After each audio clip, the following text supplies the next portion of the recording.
Hello everyone, आज है 22 जुलाई और आज इस वीडियो में हम बात करने जा रहे हैं इंडियन ओवरसीज बैंक के बारे में। 64 रुपीज़ का शेयर है, आज इसके रिजल्ट्स आए। लेकिन अगर आप ग्राफ देखोगे तो जब नतीजे आए थे तो एक झटके में इसने तेज़ी दिखाई थी, ठीक है। लेकिन बाद में वही हुआ जो हर बार होता है, वापस से यहाँ पर गिरावट देखने को मिल गई। और ये ऐसा नहीं है, ये जितने भी आज बैंक्स के रिजल्ट्स आए हैं, चाहे यूको बैंक के भी जो आज नंबर आए थे वहाँ पर भी कुछ ऐसा ही था, तेज़ी आई थी, बाद में वापस से गिरावट में भी चीज़ें तब्दील होती नजर आई है। बात करेंगे वीडियो में रिजल्ट्स के बारे में, लेकिन उससे पहले अगर आपने अभी तक चैनल को सब्सक्राइब नहीं किया है तो प्लीज़ अभी इसे सब्सक्राइब कर लीजिए, क्योंकि आगे भी बहुत सारे वीडियोस हैं जो आपको काफ़ी ज़्यादा हेल्प करेंगे। तो 64 रुपीज़ का शेयर, आधे % की तेज़ी फिर भी है। एक महीने का अगर हम ग्राफ देखेंगे तो 1 से 1.5% का डिक्लाइन है, और एक झटके में तेज़ी यहाँ पर आई ज़रूर थी। एक ही दिन में देखो तो भाई साहब बहुत बड़ी रफ्तार इसने पकड़ी थी, एक ही दिन के अंदर 10% की तेज़ी थी। वापस से ये गिरता हुआ नजर आया, आज हल्का सा अटेम्प्ट किया है, लेकिन मुझे लगता है कि एक दो दिन वापस से यहाँ पर रिजल्ट्स के बाद की प्रॉफिट टेकिंग हमें देखने को मिल सकती है। नंबर्स जो है वो एवरेज है, बात करेंगे उसके बारे में भी।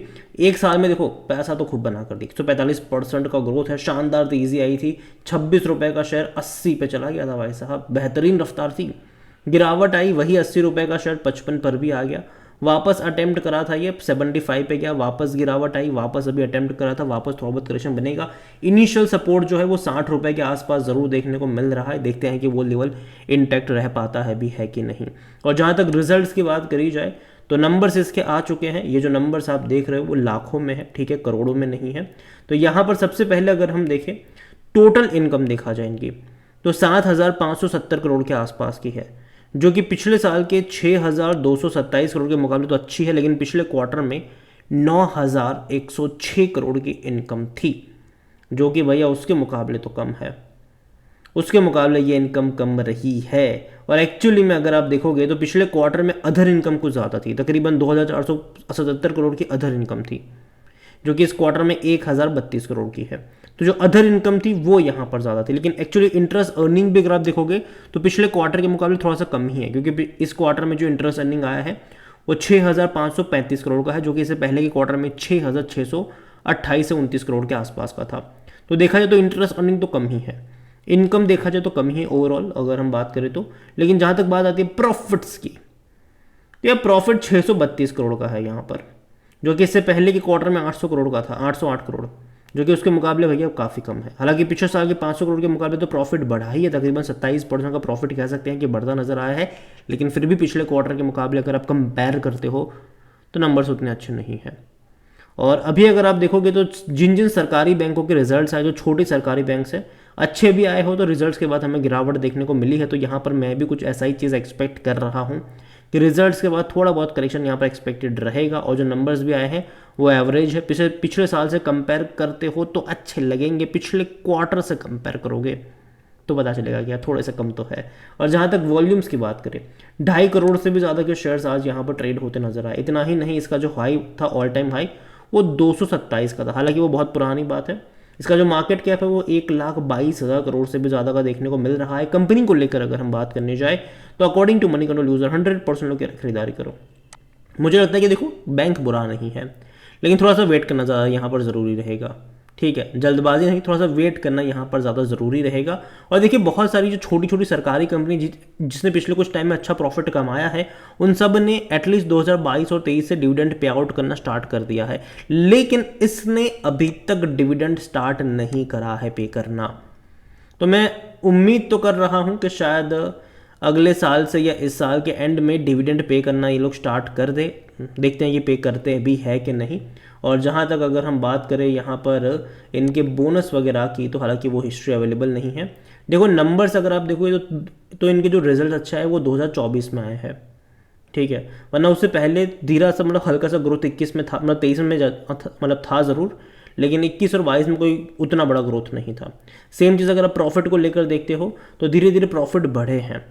इवन फाइनेंशियल ईयर 2024 में 2,665 करोड़ के प्रॉफिट है, उससे पहले 2,104 करोड़, तो प्रॉफिट तो है, लेकिन फिर भी डिविडेंड पे नहीं कर रहे हैं यहाँ पर। देखते हैं कि पे करते हैं कि नहीं आने वाले टाइम में। और जहाँ तक वैल्यूएशन की बात करी जाए तो देखो महंगा है ये, 45 का पी रेशियो है इसका, जबकि आप इसकी दूसरी सरकारी बैंक से अगर आप कंपेयर करते हो तो वो सस्ते वैल्यूएशन के ऊपर ट्रेड करते आपको नजर आएंगे, लेकिन ये महंगा है ये।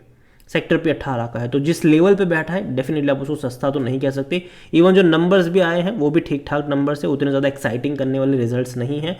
कोई भी एनालिस्ट खरीदारी की बात नहीं कर रहा। फिनेंशियल्स अगर आप देखते हो इसके तो डेफिनेटली इनके नंबर्स देखो मार्च में अच्छे थे, 9,000 करोड़ के आसपास के थे इनके जो रिजल्ट्स थे वो। लेकिन बाद में देखा कि देखो अभी भी अगर आप देखो तो एवरेज ही नंबर्स इसके आ रहे हैं। प्रॉफिट भी देखो तो 800 करोड़ का था, ठीक है, बीच में एक क्वार्टर में 800 करोड़ का था, 650 का, तो अच्छे अच्छे प्रॉफिट्स रहे हैं इनके, ऐसा नहीं कि नहीं रहे। और जहाँ तक शेयर होल्डिंग के बारे में देखें तो प्रमोटर की होल्डिंग 96.38% की है। प्रमोटर कौन है? गवर्नमेंट है यहाँ पर। और बहुत जल्दी इसका OFS आ सकता है।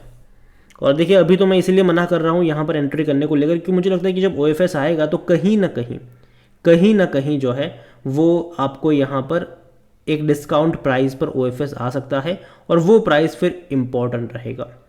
अभी तो देखो बहुत सारी क्वांटिटी जब प्रमोटर के पास ही है, सरकार के पास ही है, तो आपको शेयर में कोई इतना बड़ा चेंजेस देखने को नहीं मिल रहा है, कोई बहुत बड़ी बिकवाली यहाँ पर देखने को नहीं मिले, क्योंकि है ही नहीं, ठीक है, शेयर्स। लेकिन जब आने वाले टाइम में आपको यहाँ पर OFS के जरिए से जब गवर्नमेंट अपना शेयर रिलीज़ करेंगे तब शायद थोड़ी बहुत बिकवाली देखने को मिल सकती है। इंस्टीट्यूशन भी कुछ अच्छी खासी क्वांटिटी में है नहीं, क्योंकि शेयर अवेलेबल ही नहीं है। 0.07% म्यूचुअल फंड के पास है, 1.23% डोमेस्टिक इंस्टीट्यूशन के पास है, 0.05% FIs लेकर बैठे हैं। रिटेल और अदर की मिलाकर 2.27% की होल्डिंग है, जिनमें से रिटेल इन्वेस्टर 1.54% पर है, जो अदर पार्टी से वो 0.72% का स्टेक यहाँ पर लेकर बैठे हुए हैं। और देखा जाए मार्च के मुकाबले तो यहाँ पर कोई उतना बड़ा चेंजेस तो नहीं आया है, बिल्कुल भी नहीं आया। दिसंबर के मुकाबले भी कोई बहुत बड़ा चेंजेस नहीं आया है यहाँ पर।